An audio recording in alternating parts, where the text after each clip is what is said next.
მოგისალმებათ ნიკოლოზ კარტოზიას პოდკასტი. დღეს ვისაუბრებ თემაზე ლეკულო მისა სწორია ძუ იყოს თუნდა ხვადია, ანუ ადამიანური ღირსების თანასწორობაზე. ქალი და კაცი ერთი ადამიანური არსის ორი უმთავრესი გამოვლინებაა. ისინი თანასწორნი არიან, რადგან ორივეში ერთი და იგივე ღირსება და სულიერი პოტენციალია ჩადებული. ჩვენ, როგორც კაცობრიობის განუყოფელი ნაწილები, ვალდებულნი ვართ დავანგრიოთ ის მითები და სტერეოტიპების ბორკილები, რომლებიც საუკუნეების მანძილზე გვზღუდავდა, რათა დავინახოთ უბრალო ჭეშმარიტება. ადამიანს განურჩევლად მისი სქესისა დაბადებიდანვე თანაბარი უფლებების მანდატი აქვს მინიჭებული.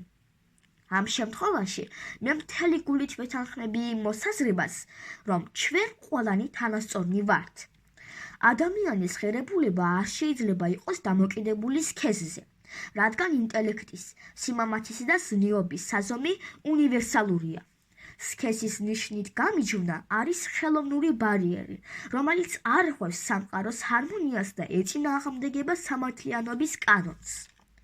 ადამიანის სული, მიუხედავად იმისა, ქალის სხეულში ბინადრობს თუ კაცის, თანაბრად ესწრაფვის ამახლებასა და შემოქმედებას. ქართული აზროვნების გვირგვინი, შოთა რუსთაველის პოემა „ვეფხისტყაოსანი“ საუკუნეების წინ მოგვევლინა ამ ჭეშმარიტების ნათელ დასტურად.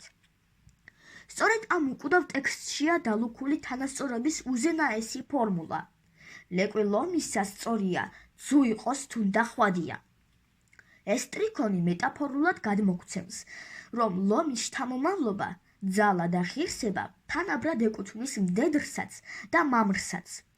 პოემა გვთავაზობს ქალის ძლიერ და დამოუკიდებელ სახეებს.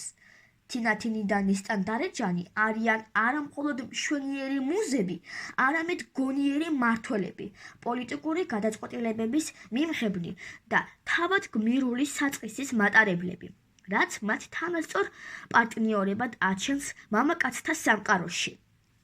სამწუხაროდ, 21 საუკუნის ტექნოლოგიური პროგრესის მიუხედავად, ადამიანის ცნობიერება ხშირად რჩება წარსულში გამომწყდეული. დღესაც ჩვენს საზოგადოებაში ღრმად არის ფესვგადგმული სტერეოტიპები, რომლებიც ზღუდავს ადამიანის თავისუფლებას.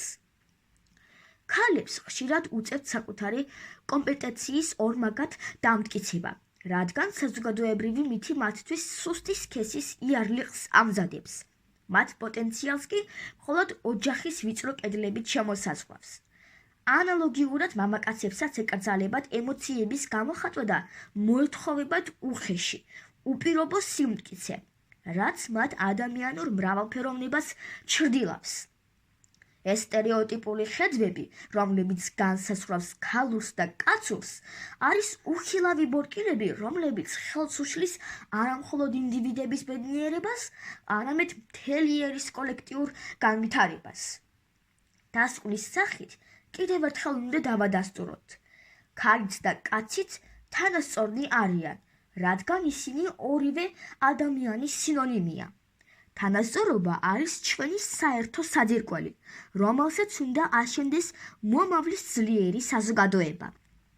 ჩვენი ვალია დავანგრიოთ სტერეოტიპების კედლები და შევქმნათ სამყარო, სადაც პიროვნების ღირებულება მისი გულით, გონებითა და ქმედებით განისაზღვრება და არა სქესით. რადგან, როგორც დიდი პოეტი გვიქადაგებდა, ორივე სქესს თანაბარი ძალა და ღირსება აქვს. ლეკვილო მისა სწორია, ძუ იყოს თუნდა ხვადია. ახლა კი დაგამშვიდობებით. მომავალ პოდკასტამდე.